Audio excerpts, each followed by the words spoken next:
আল্লাহ তাআলা সূরা মুমিনুনের মধ্যে বলেন, قد أفلح المؤمنون الذين هم في صلاتهم خاشعون। আল্লাহ রব্বুল আলামিন বলেন, ওই ব্যক্তি নামাজ পড়ে সফল, যেই ব্যক্তি নামাজ পড়েছে আল্লাহকে ভয় করেছে, যেই ব্যক্তি নামাজ পড়েছে আল্লাহকে ভয় করেছে ওই ব্যক্তি সফল। এখন সমাজের মধ্যে এমন নামাজিদের পাওয়া যায়, নামাজও পড়ে ব্যবসা বাণিজ্য করে ওজনে কম দেয়, এরকম নামাজি সমাজে আছে না নাই?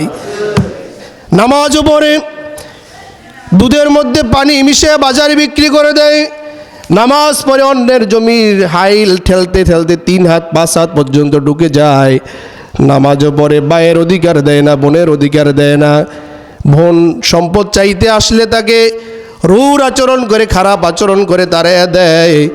এদের সম্পর্কে আল্লাহ রব্বুল আলামিন বলেন, এরা নামাজ পড়েছে দুনিয়ার মানুষকে দেখানোর জন্য, লোকদেরকে দেখানোর জন্য, পরকালে আমি আল্লাহর আদালতে তাদের জন্য কোনো পুরস্কার নাই। সমাজের মধ্যে এক একজনের ইবাদতের এক একটা উদ্দেশ্য থাকে, কিন্তু মূল উসুল হবে যে আমি ইবাদত করলে আমি আল্লাহর আদালতে পুরস্কার পাবো। এই চিন্তা ছাড়া দুনিয়ার কোনো সুবিধা লাভের জন্য, সম্মান কুড়ানোর জন্য, দুনিয়ার কোনো লাভ পাওয়ার জন্য যদি আমি ইবাদত করি, দুনিয়ারটা পাওয়া যাবে কিন্তু পরকালেরটা বঞ্চিত হয়ে যাবে। কথা কি বুঝতে পেরেছেন? এই যে রমাদান মাস, ইবাদতের মধ্যে সব থেকে গুরুত্বপূর্ণ ইবাদত হলো রোজা। এই কারণ নামাজ এটা লোক দেখানো পড়া যায়, হজ লোক দেখানো করা যায়, যাকাত লোক দেখানো দেওয়া যায়, কিন্তু রমাদানের রোজা কিন্তু লোক দেখানো করা যায় না। যায় না কি? মনে করেন যে ব্যক্তি রোজাদার ওই ব্যক্তি রোজা রাখলো, আবার বেরোজদার যিনি তিনিও বলে আমি রোজা রাখছি। এটা কি বুঝার কোনো উপায় আছে নাকি? কথা বলেন, বুঝার কোনো উপায় আছে? ঘরের মধ্যে দরজা বন্ধ করে যদি ব্যক্তি খায় কেউ দেখবে না। নদীর মধ্যে পানির নিচে ডুব দিয়া যদি পানি সে ইচ্ছা মতো খায় কেউ দেখবে নাকি? এখন যে ব্যক্তি রোজা রাখবে সে আল্লাহকে দেখার জন্যই রোজা রাখতে হবে, মানুষকে দেখানোর জন্য রোজা রাখার কোনো সুযোগ নাই। আমরা সমাজের মধ্যে মাহে রমাদান আসলে পরে আমাদের মধ্যে একটা পরিবর্তন আসে। এই পরিবর্তনটা আমাদের মধ্যে দীর্ঘমেয়াদী সময় পর্যন্ত আমরা ধরে রাখতে পারি না। রমজান আসলে পরে দেখবেন মসজিদে নামাজির সংখ্যা বাড়ে না? কিন্তু রমজান চলে গেলে এটা আমরা আর ধরে রাখতে পারি না। কিন্তু রমাদান এসেছে আপনাকে আমাকে প্রশিক্ষণ দেওয়ার জন্য। সুবহানাল্লাহ পড়েন। কিসের জন্য? প্রশিক্ষণ দেওয়ার জন্য।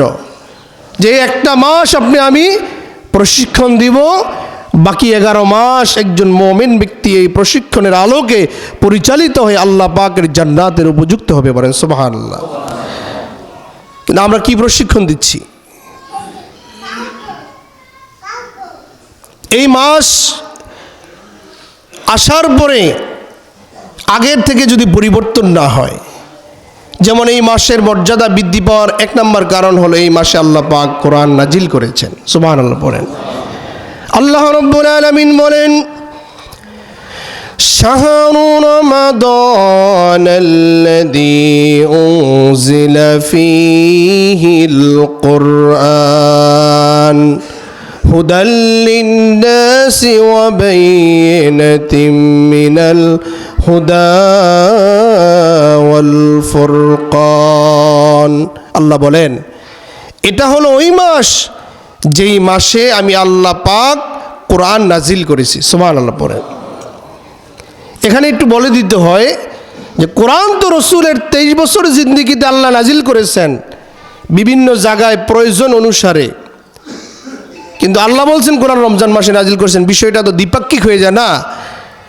আল্লাহ তাআলা এর জবাব দিয়েছেন সূরা বুরুজের শেষের দিকে আল্লাহ পাক বলেন বাল হুয়া কুরআনুম মাজিদ ফি লাওহিম মাহফুজ। যে আমি আল্লাহ পাক আরশে আজিম থেকে এই রমাদান মাসে কোরআনকে লাউহে মাহফুজে যে সংরক্ষিত করেছি প্রথম আসমানে, সেখান থেকে ধাপ বাই ধাপ আল্লাহ রসুলের প্রয়োজন অনুসারে 23 বছর জিন্দেগিতে কোরআন নাজিল করেছে। সুবহানাল্লাহ। নাস্তিক যারা তারা কিন্তু আপনার সুযোগ নেবে, আপনাকে প্রশ্ন করে বসবে যে তুমি বলো কোরআন রমজানে নাজিল হয়েছে, কিন্তু আবার এই কথাও তো আছে কোরআন 23 বছরে নাজিল হয়েছে। তো তাদের জবাব দেওয়ার জন্য আপনি মুসলমান হিসাবে আপনার কমন সেন্সগুলো ইসলাম দিয়ে সাজানো থাকতে হবে। এখন রমজান আসার পরে অন্য মাসে কোরআন তেলাওয়াত করতে পারেন নাই, রমজান আসার পরেও কোরআন তেলাওয়াত করা দরকার আছে না নাই? একটা সময় ছিল সমাজের মধ্যে, আমরা যখন ছোট ছিলাম দেখতাম প্রতিযোগিতা হইতো যে কার ঘরে কত খতম কোরআন শরীফ পড়া হয়েছে। কীরকম হইতো কি না? আপনি দেখতেন রমাদানের 10টা না যাইতে ছেলে মেয়ে কোরআন খতম করে ফেলতো, 20টা না যাইতে আরেকটা খতম, 30টা শেষ হইতে হইতে এক একজনে 3 খতম 4 খতম কোরআন পড়তো কি না?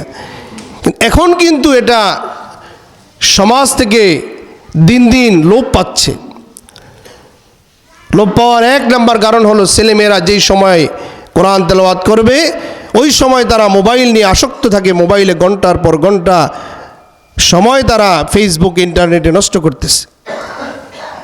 এই জন্য বাবা হিসাবে, বড় ভাই হিসাবে, চাচা হিসাবে আমাদের দায়িত্ব আছে যে আমাদের সন্তানগুলা যাদেরকে কোরআন শিক্ষা দিলাম এই রমজান মাস আসার পরে তারা কোরআন পড়তেছে কিনা, তারা কি কোরআন তেলাওয়াত করতেছে কিনা, এই বিষয়ে খোঁজখবর নেবেন। কথা কি আমি ভাই বুঝাইতে পারছি? যে আপনি বাবা, আপনি আপনার মেয়ের, আপনার ছেলের, আপনার নাতি, আপনার নাতিনি তাদের খোঁজ নেন কোরআন তেলাওয়াত করতেছে কিনা। খোঁজখবর নেওয়া দরকার আছে না? কথা বলেন দরকার আছে কি না? আপনারা শুনলে আশ্চর্য হবেন, এই যে মসজিদে কোরআনের তাক, এখানে আবার ওই কোনায় কোরআন আছে। কয়েকদিন পর পর কিছু লোকেরা আসে, পুরাতন কোরআন শরীফ এসে দিয়ে যায়, পুরাতন কোরআন শরীফ দিয়ে যায় আর বলে হুজুর আগে তো এটা বাড়িতে পোলাপাইনে পড়তো, এখন আর পড়ে না, তো এটা বাড়িতে রাইখেই বা কি লাভ, এটা মসজিদে রাইখা দেন। এটা কি খুশির কথা? একজন বাবা, একজন মা যদি মুখ দিয়ে বলে যে আমার সন্তান এখন আর কোরআন পড়ে না, এটা আমি মনে করি ওই বাবা মা এবং ওই মা অভিভাবকের জন্য এটা হলো তার চরম ব্যর্থতা। কোরআন শরীফ মসজিদে দান করলে সওয়াব, এটা বেকেই বুঝে, কিন্তু যদি মসজিদে দান করার পর এটা কেউ না পড়ে এটা কি সওয়াব হবে, এটাও তো বোঝা দরকার।